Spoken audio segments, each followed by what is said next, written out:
High, আমি আর আমার বান্ধবী আজকে আমরা শিলিগুড়ি খুবই ফেমাস জ্যান টেম্পলে যাব। তো আমরা শিলিগুড়ি হাওড়ার পেট্রোল পাম্প থেকে ফার্স্টে আমাদের জলপাইগুড়ি যেতে হবে। তো জলপাইগুড়ির জন্য টোটো ধরে নিলাম।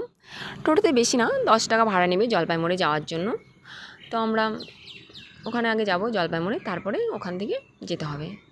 তো আমরা এই যে জলপাইগুড়ি পৌঁছে গেছি। এখানে জলপাইগুড়ি নেমে যে কোনো একটা দোকানদারকে জিজ্ঞেস করতে হবে যে রামঘাট ব্রিজ বা জ্যান টেম্পল কীভাবে যাব। তো উনি বললেন যে যে রামঘাট ব্রিজ ওই রাস্তা দিয়ে যাও, তোমরা পেয়ে যাবে একটু আগালেই। তো আমরা এখানে নেমে এপার হয়ে ট্রাফিক লাইনটা পার করে আমরা সোজা রামঘাট ব্রিজের উদ্দেশ্যে হাঁটছি, মানে জ্যান টেম্পল মেন কথা। তো হাঁটতে হাঁটতে কয়েকটা মেডিকেল শপ পড়বে, মেডিকেল শপগুলো সোজা রাস্তা ধরে কোথাও যেতে হবে না, ওই রাস্তাটা ধরে সোজা যেতে হবে আমাদের রামঘাট ব্রিজ। এই যে আমরা রামঘাট ব্রিজে পৌঁছে গেছি। রামঘাট ব্রিজের ডান সাইডে তাকালে খুবই সুন্দর একটা ভিউ, মানে পাহাড়গুলো দেখা যাচ্ছে, খুবই সুন্দর। তো আমরা হাঁটছি, আমরা টোটোতে আসতে পারতাম, কিন্তু টোটোওয়ালা কাকু অনেক টাকা চাইছিল, ওই জন্য আমরা দুজনে ডিসাইড করে নিলাম আমরা দুই বান্ধবী হেঁটেই যাব।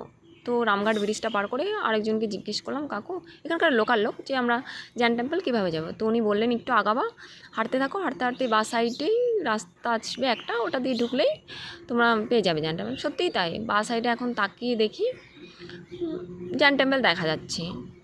তো শেষমেশ 10 মিনিট 10-15 মিনিট হাঁটার পরে ওখানে এই যে গেট, ডান দিকে গেট, পৌঁছে গেলাম আমরা। গেটে ঢুকে এখন আমরা ভেবেছিলাম হয়তো বাড়ি, কিন্তু অ্যাকচুয়াল বাড়ি না, এটা একটা ভবন। ওখানে জিজ্ঞেস করার পরে এটা বললো একটা ভবন। তো আমরা ঢুকছিলাম আস্তে আস্তে, যে বাড়িতে ঢুকে যাচ্ছি না, তো সত্যি এটা জ্যান টেম্পল তো দুজনে ভাবছি। তো না, শেষমেশ হাঁটার পরে অনেক কষ্ট পড়ার পরে দুই বান্ধবী পৌঁছে গেলাম জ্যান টেম্পল। খুবই সুন্দর, খুবই সুন্দর, বলার মতো না, না আসলে তোমরা বুঝতে পারবে না। মানে এখানে যে হেঁটে আসছি, ওই হাঁটাটুকু এখানে আসার পরে ভুলেই গেছি যে আমরা আসি। খুবই ভালো লাগলো, শান্তি হয়ে গেল মনটা ভগবানের দর্শন করে। বাই বাই, টাটা আজকের জন্য।